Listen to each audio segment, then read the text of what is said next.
All right, welcome to the Landman episode 4, season 2. Here it's the Kansas Strong, Warren Martin, and myself, Jason Spiess. We're going to bring you through here. I'm on the road today traveling. We'll sprinkle that in a little bit here. Warren Martin, are you in Kansas today? I am. I'm in my office. It's unusual for me to be in the office, but I'm here. All right, well, let's get to it. Did you watch the episode? I did, yes. Excellent. That always makes these review and reaction shows so much better when we've actually watched the program. And so far, we're batting 100% on that. And I got to tell you right off the bat, Warren, my I don't have a lot of notes for this episode because it was a slow burn, but it set the table finally because it almost felt like last season was a test market to see if Landman would connect or not. And now that it has, it seems like the first 4 episodes were kind of season 1, and now episode 5 will begin season 2, if that makes sense to you. Yeah, I think it was a episode that really, we've talked on this show reviewing the first three episodes that came out this year about how outlandish some of it was, how extreme it was. They took the characters and pushed them to the furthest extremes they possibly could. This episode really kind of brings them back to the center, makes them human again. It brings in a lot of the relationships and the inner workings behind the relationships, a lot of things we weren't privy to that was going through their minds when we were watching the first 3 episodes. So it really did kind of bring it back to center and say, okay, now we're dealing with real people with a real story, so let's move forward. Plus, we know who our actors are now. And, I mean, before I'm sure John Hamm just kind of signed on as I'll do it as a favor. And now they kind of see that they have some things going. They did renew season 3. Andy Garcia, I watched him on a couple interviews this week, and he's excited about it. So it sounds like he's going to be invested in this as well. The show starts off where you've got a little, and boy, are they hitting the Gen X crowd hard on this, man. The music is starting to really become, the Gen X music, but it's upbeat, so it transcends gender, it transcends age, but the core, you got the hippie shake coming out right away and some trucking music, and we got an accident, Warren, right out of the gate. And I've said from day one, in fact, I'm going to post an interview I did with a woman that got hit by an oil field truck and then saved by another oil field truck because it took 3 hours for the emergency crew to get there because that was the reality of the early days of the Bakken. So I've always said that there's so much drama just in the traffic accidents out in the oil field because when you've got a semi driving, if you get nicked, boy, that's it. Your car's shredded most times. So the accident, boy, that kind of set the stage. It seems like for some future stuff coming, huh? Yeah, it did, and it had to set the stage because they didn't really go into that storyline at all in this episode. Besides showing the wreck and showing the police responding to it, we saw a guy that was obviously committing suicide. That's parked at a pumping unit that gets hit by a truck. I was really interested in where they're going with this because it wasn't a tanker truck, which is what you would most likely see going down a dirt road to a pumping unit and a tank battery that's out there. Not even exactly sure what he was carrying on that truck. It didn't look like a frac tank. It didn't look like a oil tanker. So it'd be kind of interesting to see where if that storyline is going to come back, where they're going to take that storyline, if they're going to develop it. What was the guy that was committing suicide? What was he doing out there? But normally in the middle of the night out there on a tank battery. With a pumping unit right there. Normally, you might see a tanker truck going to make a pickup, but I'm not sure exactly what that truck was doing out there going at those speeds. But it is interesting. I had the thought last night when I was watching it. If you had any company that had this many accidents, I don't know how they could possibly get insured to continue in the business. And I think that you saw that in the commercials. I'm a cheapskate, so I still watch the commercials. I don't get the free versions of it. And API, the American Petroleum Institute, they ran a commercial a couple times in last night's episode They've run commercials on all of the episodes so far in this series. They're a sponsor of the series, but their commercials last night kind of changed. And they were running a safety first, safety last commercial. So I think maybe they even recognize, hey, this isn't normal for the oil field. Yes, there's accidents. Yes, it's a dangerous place, but you don't have companies that just continually have accident after accident after accident after accident.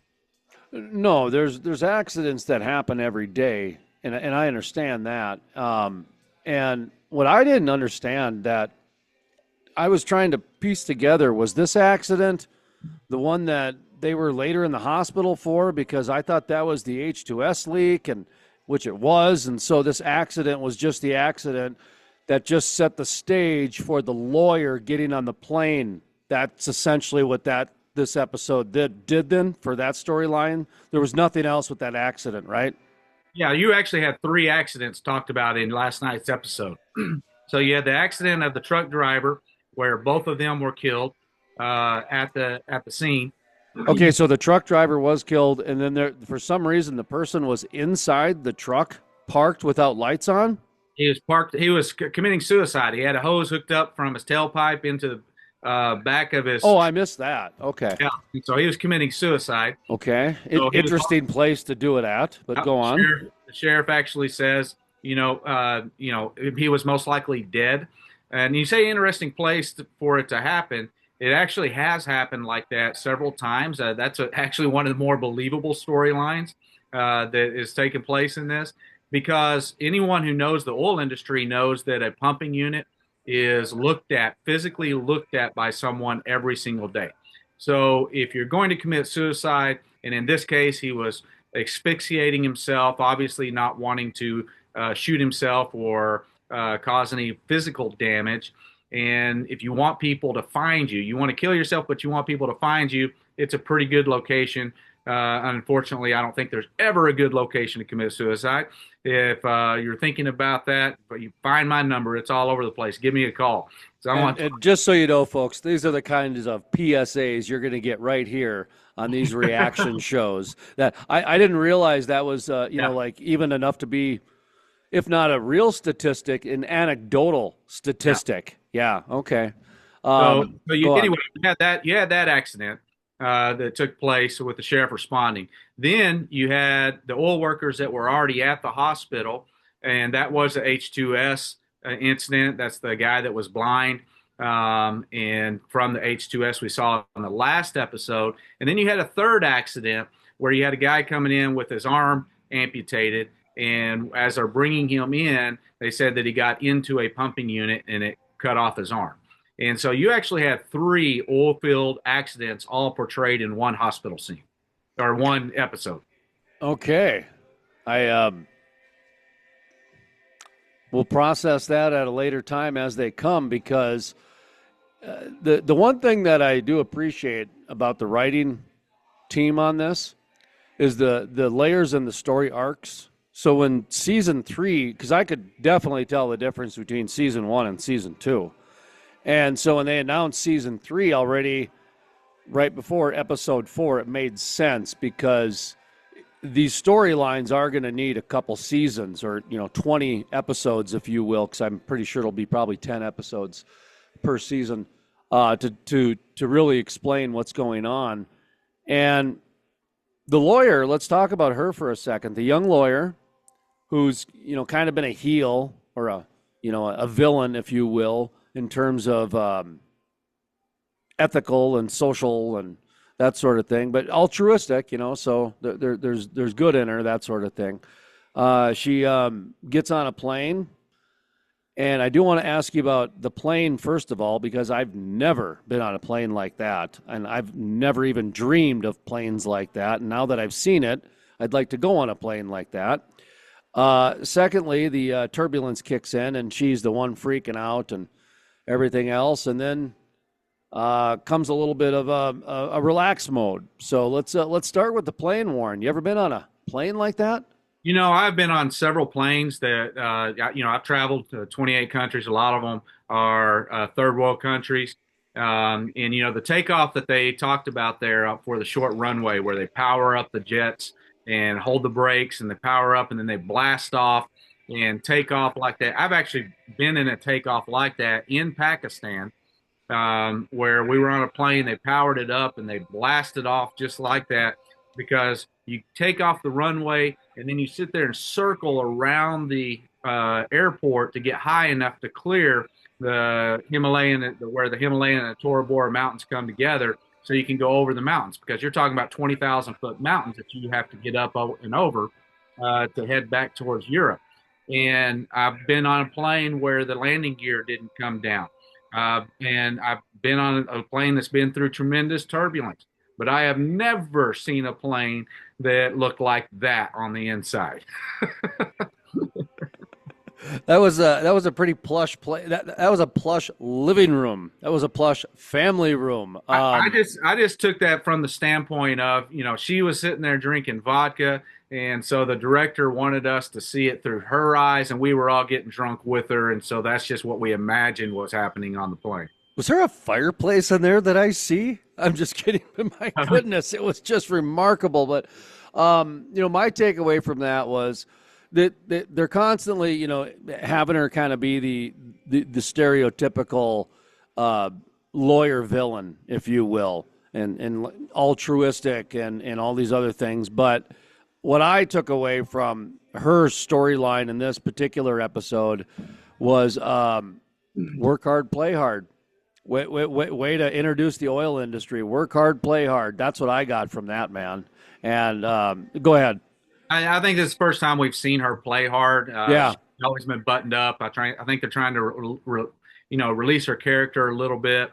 But I will say, when I think a lot of that scene came from misunderstanding of West Texas and Eastern New Mexico, that Permian Basin region out there, because a big emphasis was put on 70-mile-an-hour winds. That's a pretty common feature out there that planes take off and land in on a regular basis out there. In fact, I was working in Florida at one point, and a hurricane was coming in. They were expecting winds to get up around 70, 80 miles an hour.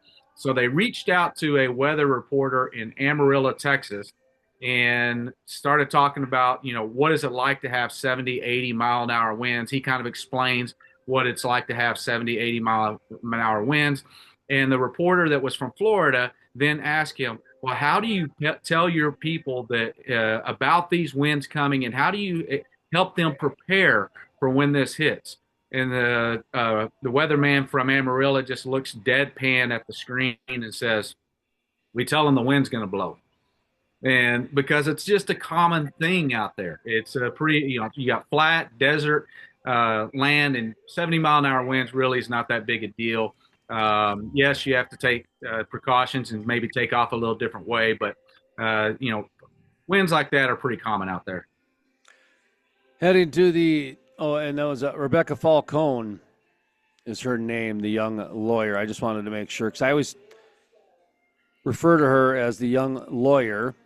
And anyway, just to kind of put a stamp on that, I guess, messy, human, relatable. That was kind of what I took away. Play hard, work hard, messy, human, relatable, that sort of thing. But she's going to that accident where the sheriff said it was a suicide, and we'll see how that plays out. Now we have the anchoring storyline, and this one happens to be about the funeral.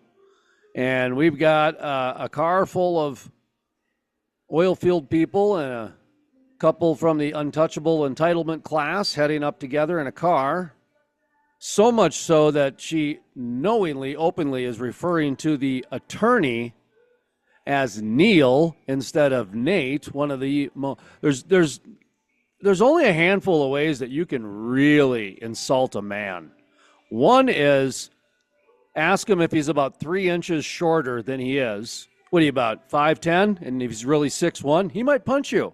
The other one is keep calling him by the wrong name. And so I find it very interesting that's a little jab she keeps doing. But Warren, you mentioned the entitlement class before. I'm sorry, the untouchable class before. That's another example, man. That's another example. What do you think of that road trip they had? Well, the road trip was, excuse me, road trip was much more calm than I thought it was going to end up being once they all got in the vehicle together. I think it did kind of, she is constantly trying to separate herself from the worker bees. And that, I Ooh, think interesting. that's the way that she was trying to do that with Nate, by calling him by the wrong name and separate him and be dismissive and patronizing to both of them at the same time.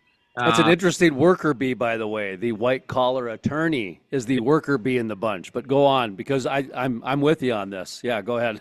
And I really thought at some point in that we were going to get a one of these great Tommy monologues driving down the road, and we didn't get it. And so I've been wondering, where are those Tommy monologues?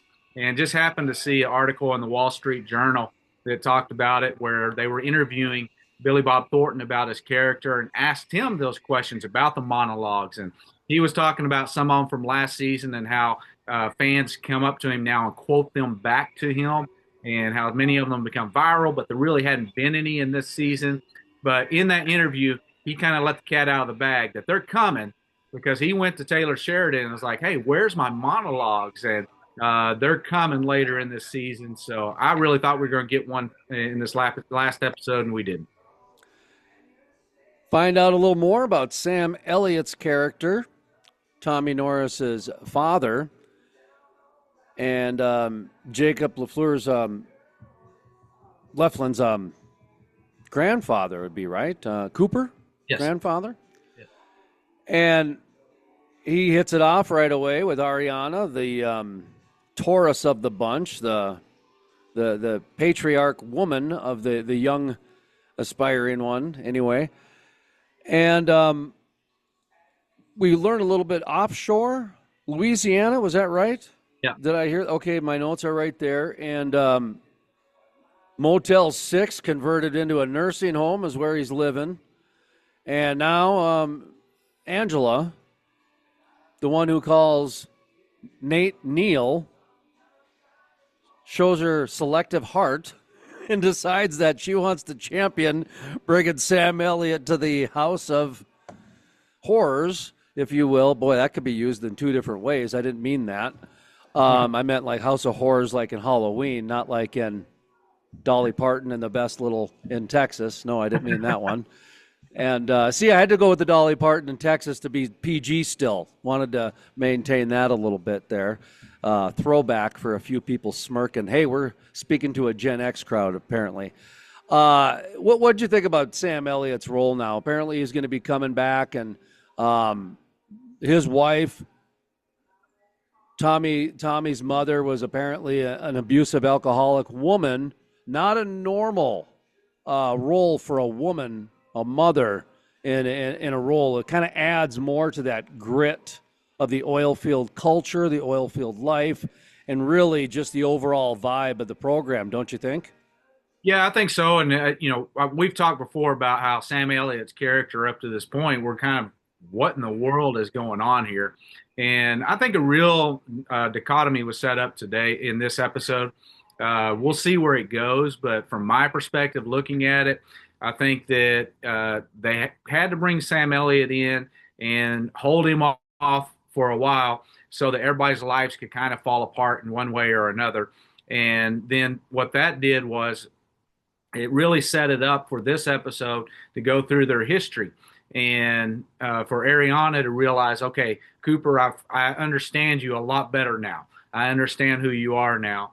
But it also really set it up where it's very clear that Tommy blames his dad for breaking up the family and destroying the family and destroying his life. He blames his father for that. Angela's bringing him into the household now. And it really sets up this dichotomy where is the guy that broke up Tommy's life going to be the guy that puts his family back together in a meaningful way?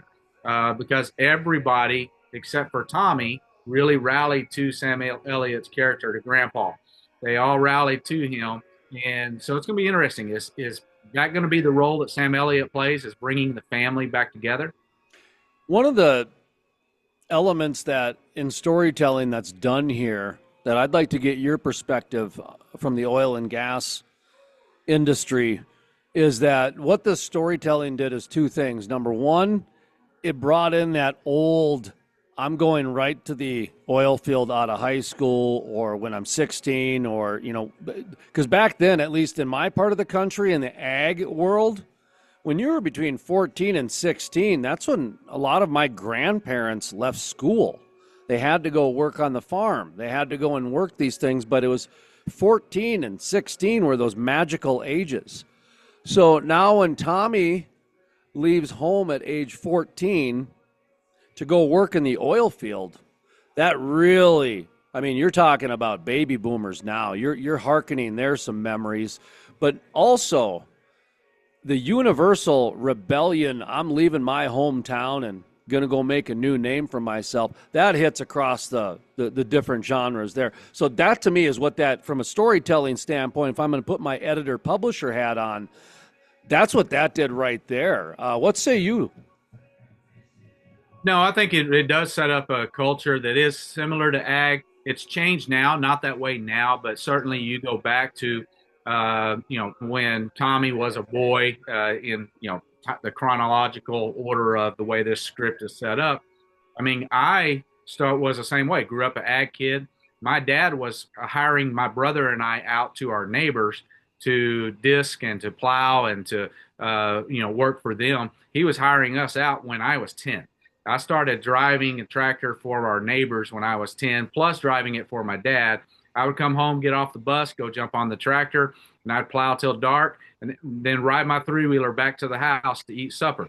And that's just the way that I grew up. And a lot of people my age and older, my age, that was a little bit more rare, but especially the generation before me, that's the way they grew up.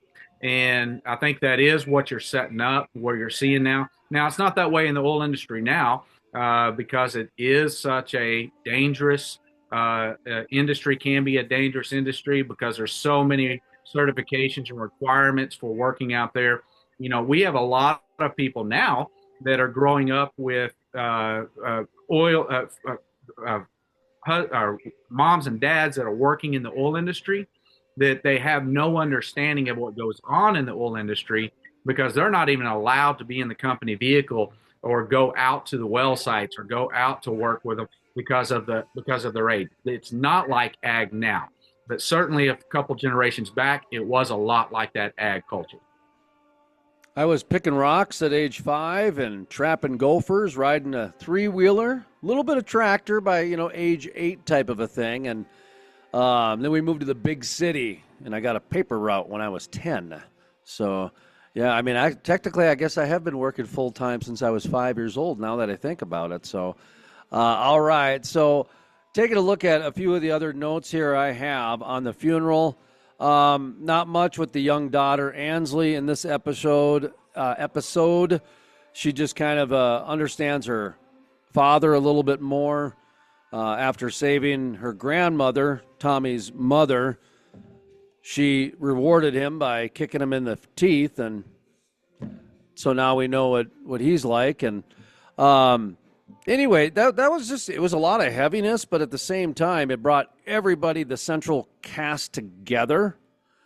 And the other part that I took away from this is that when Ariana and Sam Elliott were together, that was the first time I saw Sam Elliott. That was the first time when all of a sudden he got his swagger back. Like he saw like someone now he can connect with and somebody who he's going to have some chemistry with, or at least it seemed that way. So I think those two are going to have a little bit of a relationship, and that is going to be your infusion of him into helping Cooper with the cartel, which we haven't talked about. We'll talk about next year.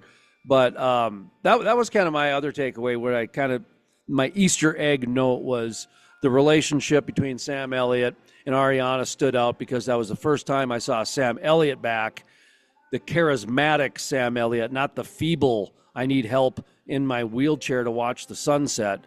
Any thoughts on that, Warren? No, I agree with you. I think that's exactly why I say I think you might have set up this dichotomy where Sam Elliott's character is Grandpa's going to bring the family back together, because already in this episode, he brought Ariana and Cooper back together through the story he told and the questions that he asked that kind of made them start talking to each other. And so yeah, I think we're going to see more of that going forward. We'll see. Interesting too that he ordered the corn dogs. That was a very also a nice touch that they put in there as well. All right, so the cartel didn't really have too much. I've got a little bit of a takeaway that I'll get your opinion on, but the Cammy, the owner, she has dinner with Galliano, Andy Garcia's character, and his wife, and Andy brings his wife to the dinner. So to kind of take out any idea of any hanky panky affairs or anything along those lines, which some people might have been speculating. Andy Garcia might have been trying to woo her in order to gain control. It seemed pretty, up till now, it's interesting how they're introducing Andy Garcia in the cartel as the most legitimate businessman in the entire series, Warren. Have you noticed that? Yeah, and it doesn't surprise me after the way they presented the cartel last time. And last season, I went off all season long on the cartel and how they continually began to compare it to the oil industry. That was the theme of all last season, was that the cartel and the oil industry are no different. And Tommy agreed with that the entire time last season. Now we're in a situation where it has flipped the other way, where now instead of trying to compare it, they're trying to show that cartel works just like the uh, normal business world works. And now you got Tommy saying that he's nothing like the cartel. So I thought that was an interesting change. Did I lose you?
Back now? Are we back, Warren? Yep, I'm All here. right, thank you about that. So I got logged off the Wi-Fi reset above me, so I apologize on that. I'm on my phone Wi-Fi here, so we're kind of real-time motion here. And so you mentioned the cartel, and then I apparently took a break for a little bit, so I apologize on that. But she's still looking for money. She needs to find out where the money is. And it sounds like he's going to be an investor, and he wants her out. He doesn't want her involved for her benefit. Your thoughts on that, and then I'm going to tell you my thoughts afterwards and get your reaction to my thoughts. So I'll have you go first. Well, I think that Tommy really insulted him in the last Oh, episode, and I think that this is his way. I mean, it's his way of trying to put Tommy back in his place. There's a lot of interesting things about what they're trying to get money for that I want to mention here in a second, but I'll talk about this part of it first. I think he's trying to put Tommy back in his place. So he's already got Cooper under his thumb with the deal that Cooper made with him. Now he's got Demi Moore under his thumb, and she is totally in, and she is wanting. He's already told her yes, but he wants Tommy to call him to work out the details. And so, what I think he's really trying to do is trying to set it up to where I got Cooper. I got your boss. Now you're the one that's going to have to commit them. You're the one who's going to have to come groveling to me and ask me for the deal and work the deal out with me. And so I think it has a lot to do with him trying to put Tommy in his place. You think he's trying to do like a coup, take over the company, but without without them even knowing it? Like he owns it and they do all the work. Well, he is a cartel member. Is there anything that they get involved with that they don't want absolute control of? I think that they have to. I mean, I think that's the natural progression for them. But I really think this has more to do with putting Tommy in his place. And, in the last episodes, he's told him that every breath you take, you should be thankful to me for. And he's really kind of hammered him down that you are going to work with me. We're already partners. You just don't know it yet. And I think he's trying to really hammer or pin Tommy into a corner to where Tommy has to ask for help. So now you're talking about a little bit more of like a vengeance or revenge type of a emotional control as opposed to a business control, correct? I think so. Yes, I think it's the classic. We call it being a bully. The classic idea of being a bully, that I don't just want you to do it. I want you to understand why you have to do it, because you're going to do whatever I tell you to do. I think it's putting him in his place, not just to get him to do it, because he could have made Tommy do it just by doing the deal with Demi. He could have put Tommy in that position right off the bat, right then and there. But what he wants is he wants Tommy to acknowledge, I work for you. I'm under you now. It's interesting. I took away the snakes part because a snake eats a snake, and you mentioned Tommy's a hawk, and hawks eat snakes, and so it's more of a fair fight. And Cammy asked, is Tommy a snake then? And no, he's a hawk, meaning that's supposed to be more of a positive than a snake. And Andy Garcia flat out said, "I'm a snake. Just so you know, I'm a snake." And what did Eve do? Eve took the fruit. I mean, I'm putting it together right now. Even the biblical symbolism, I didn't even realize that till right now. But that's even what's going on here too. Is there's even that sort of thing where because really the oil and gas industry is very small compared to the cartel. And that's something the oil and gas industry will never understand, because they're one of the kings of the economy. But the real economy that runs the entire planet, like the cartel, they go in, and that's a division, the oil and gas division, because it helps us launder things. And just like we have our coin operated division, and we've got our I mean, he flat out said that in the second episode, I think it was. That's why I was so happy he was in an office and not some jungle, in a straw hut, because the cartel is a corporation now. It is a corporation now. And you think, some street side gangbangers are cartel members? Those guys up at the boardrooms, man, those are some of the real cartel members, man. That's what I'm enjoying about this a lot, because Andy Garcia's character, like, I honestly think that they're going to off Sam Elliott in the finale, and Andy Garcia's going to do it. That's how deep black-hearted they're going to make his character, I believe, after I'm seeing him set up as the moralistic good guy. Anyway, sorry, that's my fantasy booking there for a second there. But your thoughts on the snake and the hawk and all that? Well, I agree with a lot of your symbol. I think there's a lot of symbolism there. There's a couple different ways you could take it. I think you might be on track with the way that you're taking it there.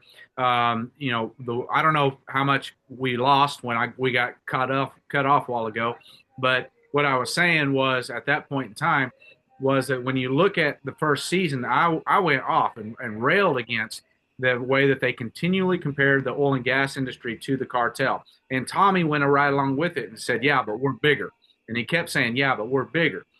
But he didn't deny the fact that they're the same. I went off and said they're nothing like each other. They're nothing even close. And I railed on that last season.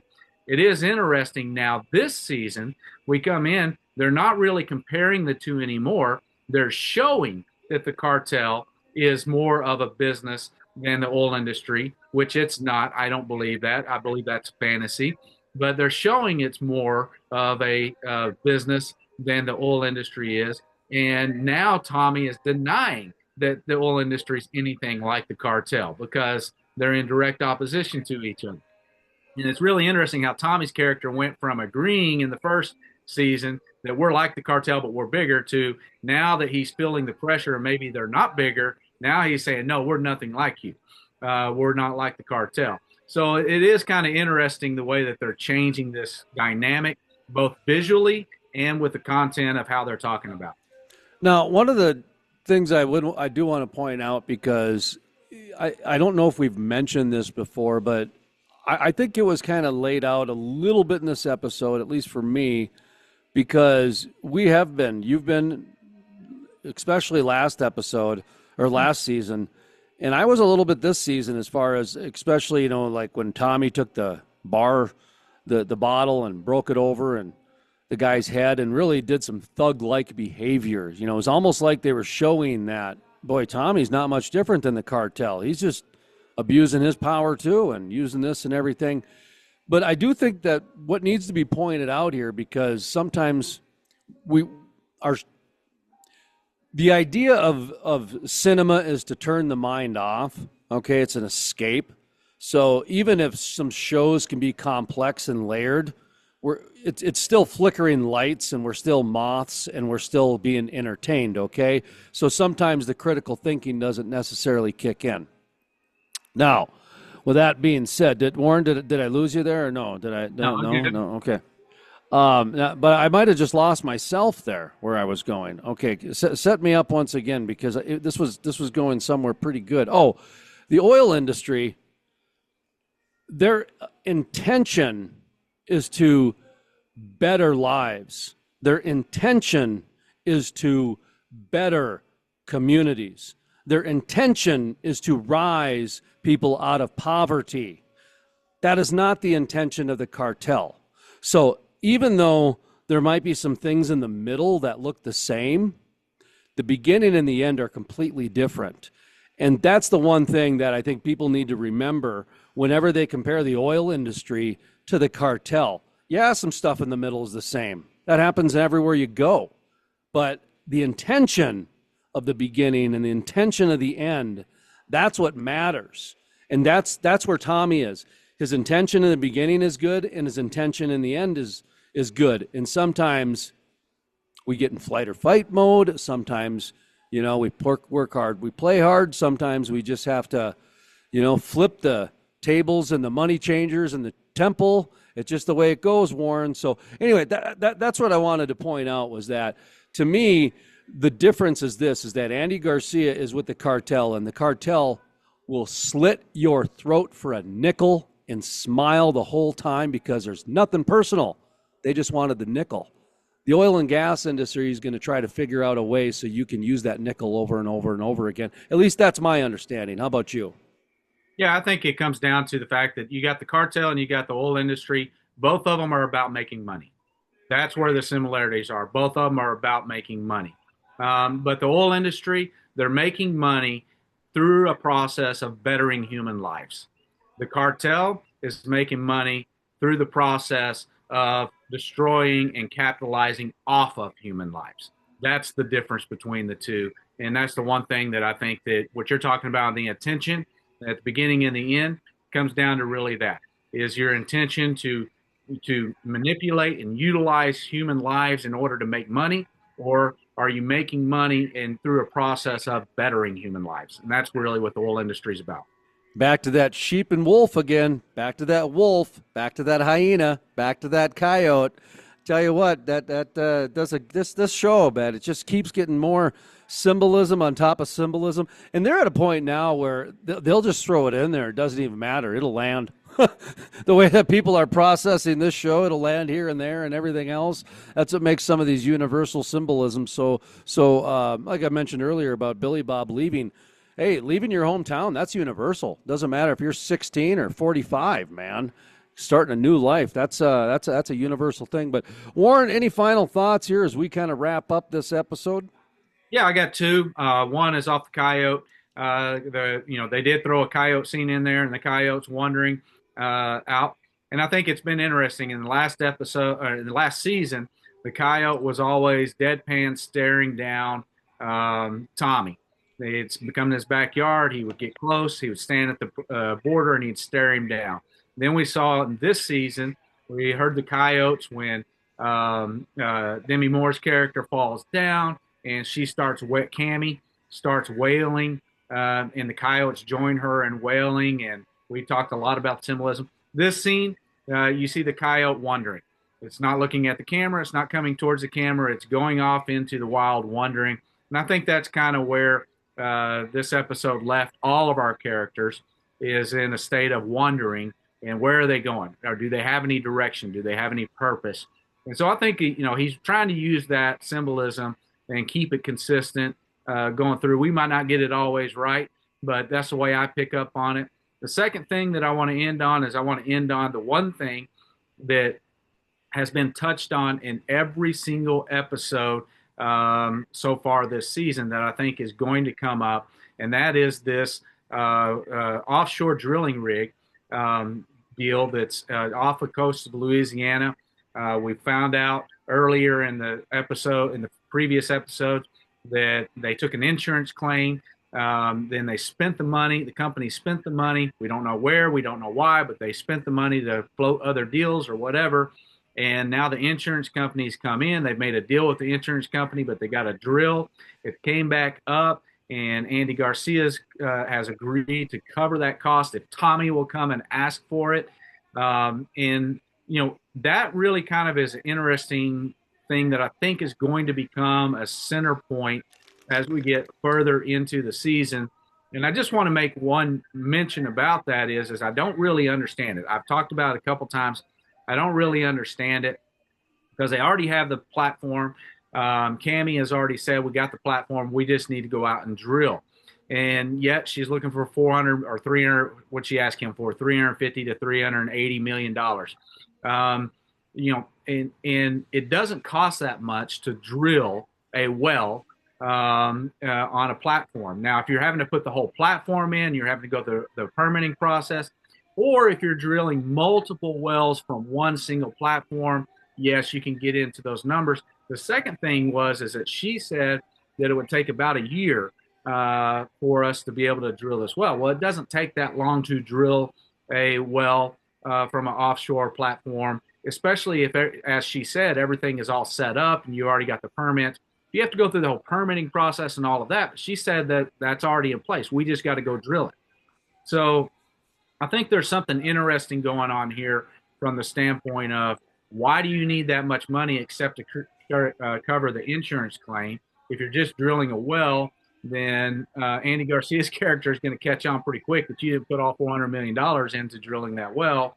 And so I think that there's a lot of different ways that scenario could go, but I guarantee you that platform is going to come up in a big way as we go through the season, because it's the only thing that's been mentioned in every single episode this year. And this has to do with some shenanigans, some backdoor deal shenanigans, or because I've actually now I just had a revelation on the opening scene. Now, I don't know if this is common in the oil and gas industry, but I know it's common in other industries. I've worked in the media long enough to know that when somebody feels that they are getting slighted, they will go to extreme measures.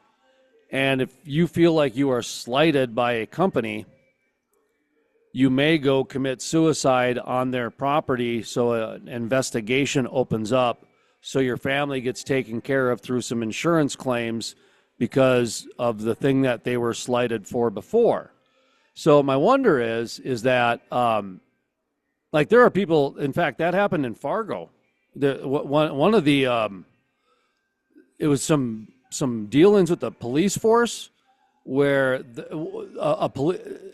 this is really sad, actually, because I believe he was in charge of the suicide prevention, and he was the one who committed suicide, and he did it on the county property, like on the other, like 5 feet from the city property, so it was on the county property, And he strategically did that so the county would do the investigation and not the city. And so that's always stuck in my head, those types of strategic suicide. And you mentioned it was a suicide in that opening scene. Do you think they're tied together? Do you think these are going to? Do you think that's the storyline where these are going, Warren? Because you're following this other side much more. So is there any dots that can connect there? Look at you. You got a smirk. Yeah, I hadn't thought about that, so I'll have to do some thinking about that. I hadn't put those dots together, but who knows? I mean, because they told us nothing about the guy in the truck. No, but my understanding is that there's some insurance issues from the settlement from the first season. Yeah. Now we've got a suicide on the company. That those I think could be connected. That's what I'm saying. I believe that. But if they've got to do it the other, look at me. I'm looking. Yeah, this is kind of fun. Now, okay, you got me going. I'm moving and grooving here. I got to get my walk on this morning. Look at all right. Well, I appreciate you folks for hanging out with us this morning. Warren Martin with Kansas Strong. My name's Jason Spiess here, and we're going to wrap this up. And we'll be back next week. All right. Thanks, guys.